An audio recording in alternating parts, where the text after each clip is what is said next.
Então o que ele fazia? Ele pegava todas as opiniões anteriores sobre o mesmo assunto e as articulava e catalogava. Ele sempre começava assim.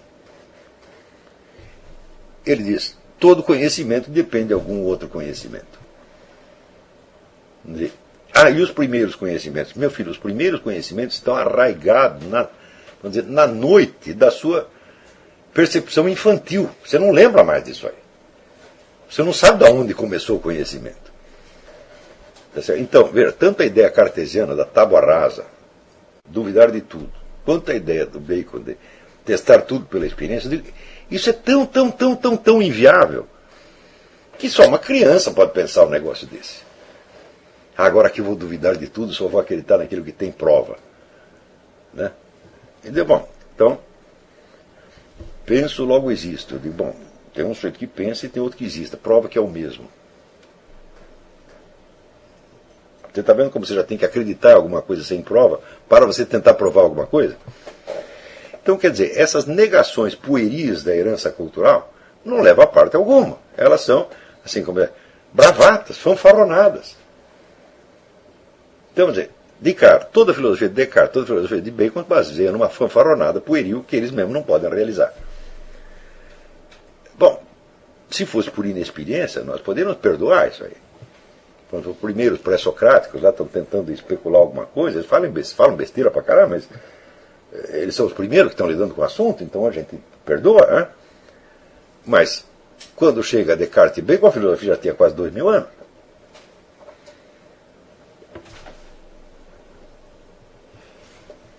Como é possível? Aristóteles é 400 anos antes de Cristo.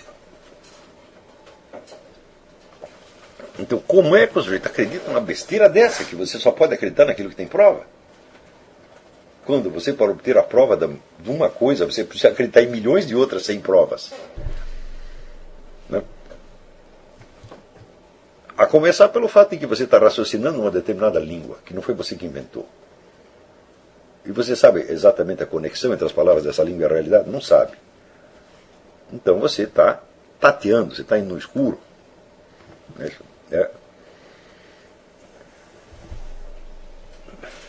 Se o ser humano não tivesse capacidades de conhecimento que vão infinitamente além da sua capacidade de prova, ele jamais saberia nada.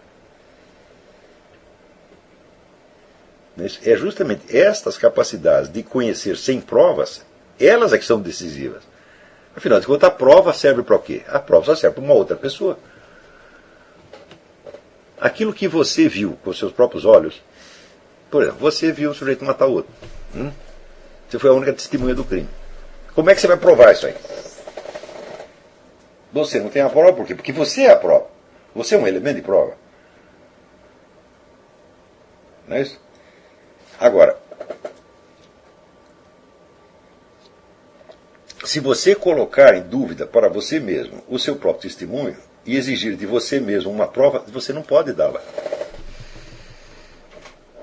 Então, se você começa por exigir prova, você trava o mecanismo da própria prova. Sempre se prova uma coisa a partir de outra que já está provada ou que é auto-evidente. Se você exige prova de tudo, paralisou na mesma hora. Do mesmo modo, a experiência, qualquer experiência que você tenha, depende de todo o conhecimento acumulado que você tem.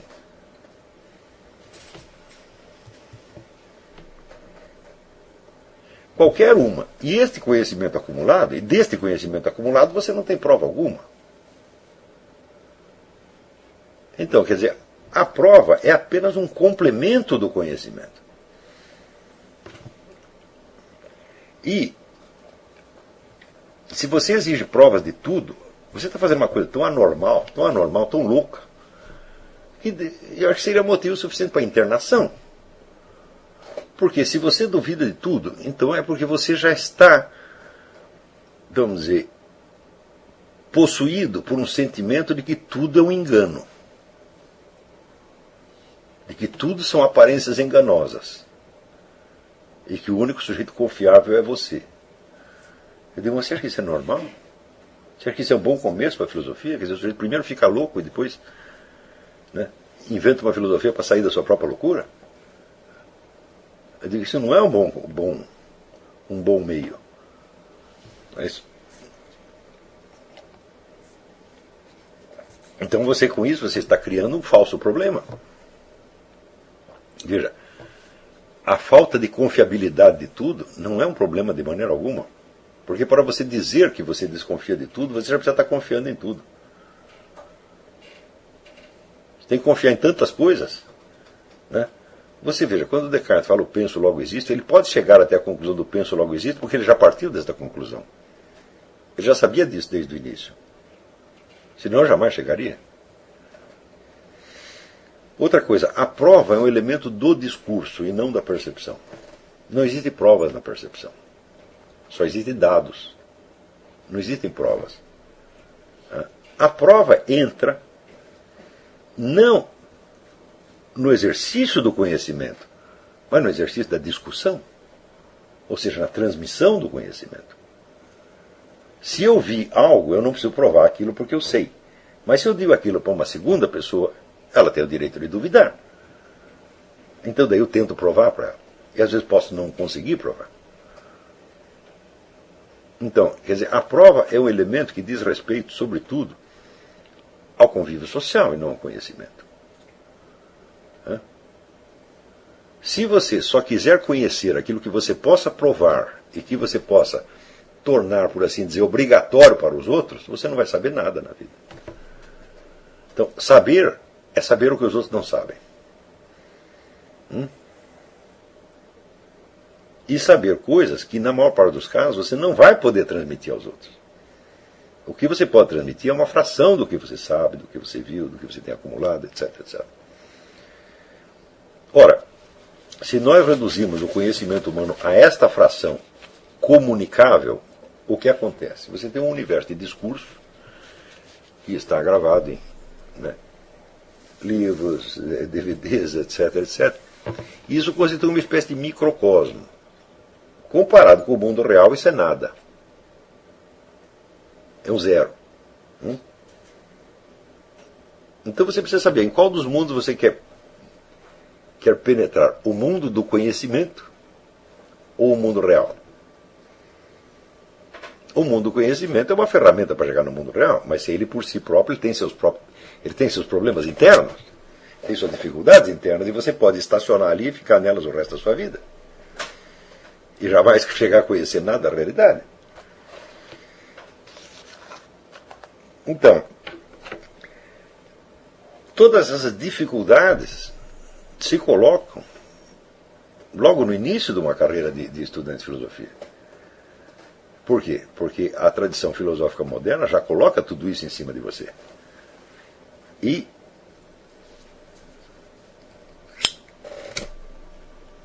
quando você vai ler Platão e Aristóteles, você já lê com os olhos dos seus intérpretes modernos, que podem criar tanta confusão ali em cima, mas tanta.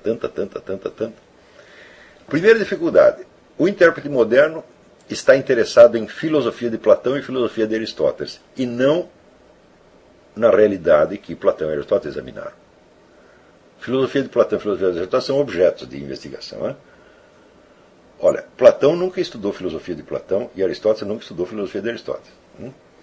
Eles estudaram assim a composição do Estado, a natureza da percepção, a estrutura da realidade, e mil outros assuntos. Eles jamais estudaram sua própria filosofia. Agora, se ela própria se torna objeto do seu conhecimento, fala, bom, então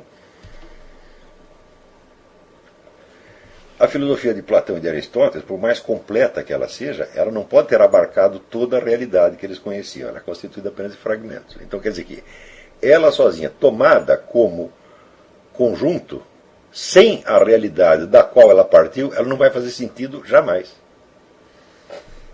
Ela não completa nada.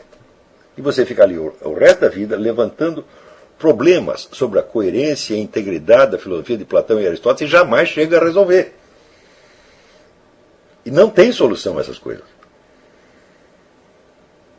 Ninguém pode fazer uma filosofia tão completa que ela possa ser compreendida fazendo abstração da realidade que ela investigou. Então, se você presta atenção demais na filosofia de Platão e de Aristóteles, você fica louco. Porque o negócio não é estudar a filosofia de Platão e Aristóteles, é estudar a realidade usando as dicas que Platão e Aristóteles te deram. É só isto. Nenhum filósofo pretende ser completo. Completo é só o universo real. Na verdade, completo é só Deus, nem o universo é completo. Então, por exemplo, você vê, durante o século XX inteiro houve um debate assim. A filosofia de Aristóteles ela é coerente, ela tem unidade desde o começo, ou Aristóteles mudou de ideia e passou por etapas? Sabe qual é a conclusão que chegaram até hoje? Nenhuma. Nem vão chegar. Porque você olhando de um jeito, parece de um certo modo. Se olhando de outro jeito, parece de outro modo. Então, mas será que foi para isso que Aristóteles teve todo aquele trabalho? Se Aristóteles tivesse interessado nisso, ele teria escrito um livro chamado Aristóteles.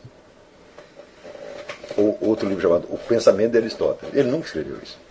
Ele escreveu sobre os meteoros, sobre a física, né, sobre a política, sobre a moral, não é isso?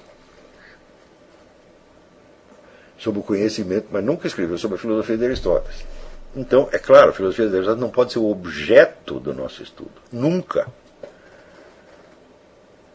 Entendeu? Quer dizer, isso é uma coisa de uma alienação tão terrível que pode danificar um cérebro humano pelo resto da vida.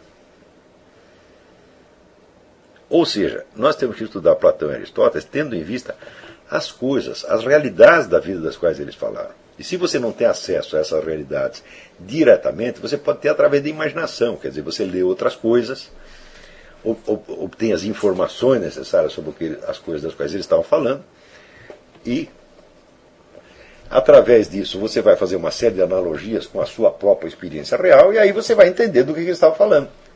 Sem nunca você ter certeza de que você é o detentor da interpretação exata. Eu cheguei aqui na interpretação exata da filosofia de Aristóteles. Aristóteles nem Platão jamais lhe pediram isso. E se pedissem, seriam completamente loucos. Ora, 80% da atividade acadêmica no mundo e nos centros de estudo mais sério que tem consiste em esmiuçar texto de filósofos para chegar a uma interpretação exata do que eles estão falando. Ou seja, é uma atividade terrivelmente alienante. Você vê que nas ciências físicas não tem esse problema.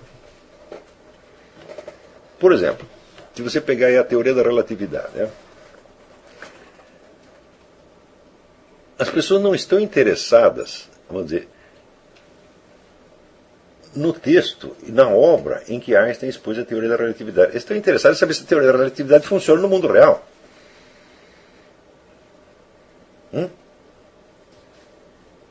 Não é isso?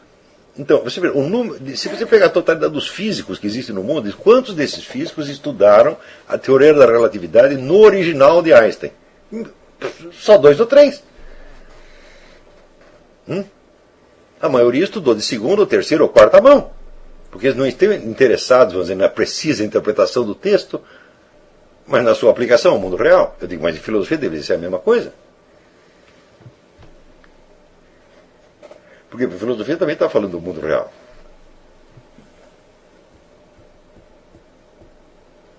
Muito bem. Deixa eu explicar para vocês o que aconteceu com Emile Durkheim e Hippolyte Taine. Hippolyte Taine é um dos grandes historiadores, maiores historiadores de todos os tempos. O livro dele, Origens da França Contemporânea, para mim é um modelo de como se escreve história. Um modelo. Raríssimas pessoas conseguiram entender, é uma história da Revolução Francesa, conseguiram entender a Revolução Francesa nos seus mecanismos interiores tão bem quanto Taine. Hoje se sabe muito mais do que ele sabia, claro, certo? Mas se sabe, em parte, graças a ele. E aconteceu que, desde o início,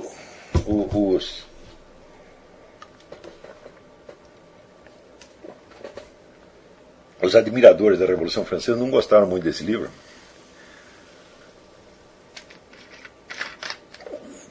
Porque ele mostrava como foi que aquelas sociedades de pensamento, como se chamavam no século XVIII, conseguiram inventar um mundo fictício, uma espécie de mundo platônico das ideias, tá certo? Conseguiram se desligar totalmente da realidade da vida social francesa e inventar um monstrengo que em seguida tentaram aplicar, vamos dizer, com os resultados mais desastrosos, porque a Revolução Francesa foi um fracasso em todo sentido, quer dizer, foi um negócio enormemente sangrento e que não deu nada.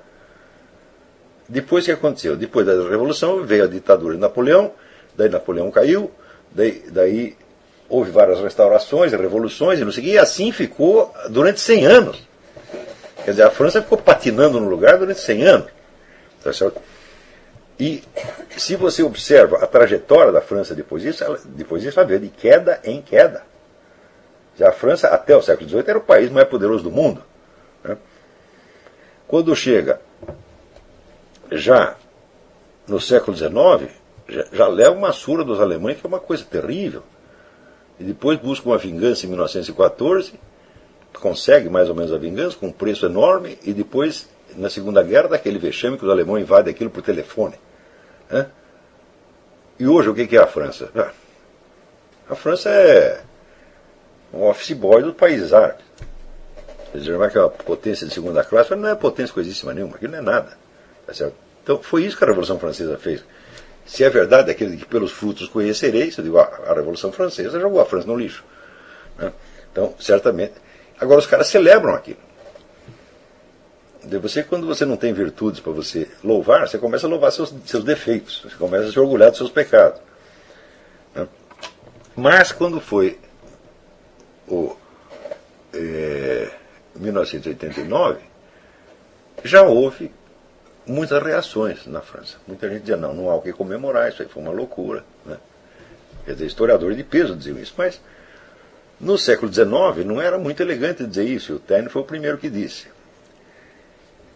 E acontece que a técnica, o método do Taine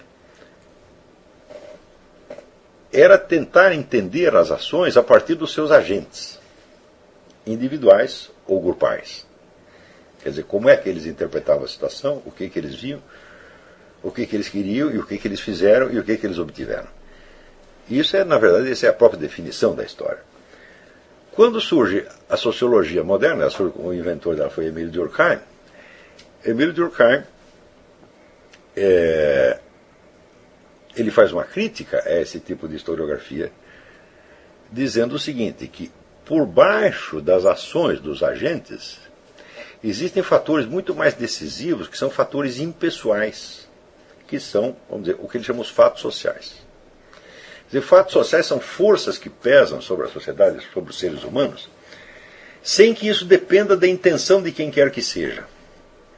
Eles são fatores anônimos que pesam. São instituições, são hábitos, são resultados estatísticos, né? Totalidades estatísticas que pesam, etc, etc. E ele então cria uma ciência para estudar estas coisas. Entendeu? Muito bem. Então, se você tem o mais mínima prática de Aristóteles, você sabe que um está falando de causas próximas e outro está falando de causas remotas.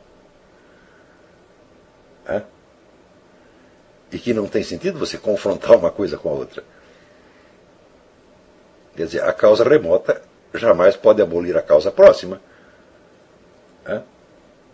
E a causa próxima, por sua vez, ela pode refletir a causa remota ou pode ir contra ela.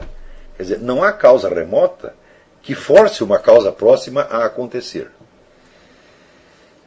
Agora, partindo da escola do Durkheim, ela acabou tendo uma influência também na historiografia, e nós chegamos no tal do Ferdinand Braudel.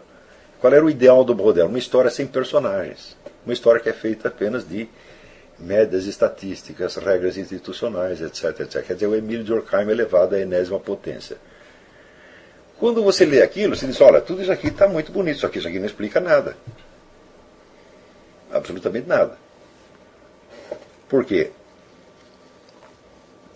Primeiro, essas causas remotas e fatos sociais, eles não existem em si mesmos. Eles são criados pela ação humana, não é isso? E eles só exercem alguma influência através de outras ações humanas, que ou vamos dizer, as confirmam e reforçam ou as impugnam. Né? Digamos, por exemplo, se você tem aí um país enorme, miserável, que está todo mundo abaixo da linha da pobreza. Então, esse é um fato social. Você não pode dizer que ninguém fez a pobreza. Né? Não tem um agente específico que a criou. Aquilo foi, como dizia Max Weber, um conjunto de resultados impremeditados de ações humanas. Tá certo? Essa pobreza, ela pesa sobre todos os seres humanos. E, evidentemente, ela limita as possibilidades de ação humana. Mas ela determina alguma ação humana.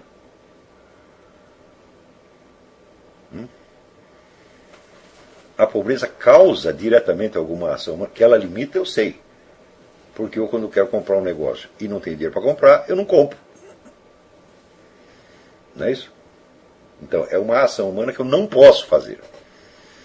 Tá certo? Então, a pobreza certamente limita a ação humana. Mas ela determina alguma. Ora, por exemplo, se você pegar a relação entre pobreza e criminalidade, você vai ver que alguns dos países mais pobres do mundo estão entre os mais violentos. E outros países que também estão entre os mais pobres do mundo estão entre os mais pacíficos. Então não tem como você dizer que a pobreza causa a criminalidade. Ela pode ser uma causa remota se intervier nisso alguma causa próxima.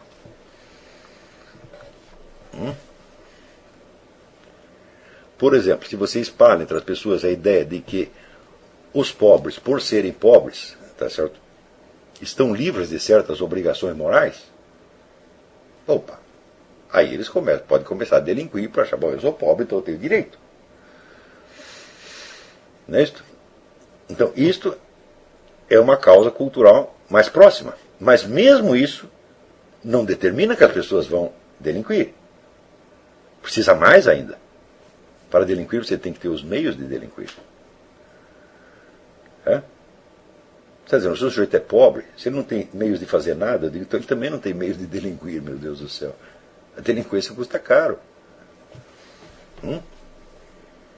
A não ser que você queira, se refira a delinquência, assim, um sujeito sozinho que roubou uma banana na feira.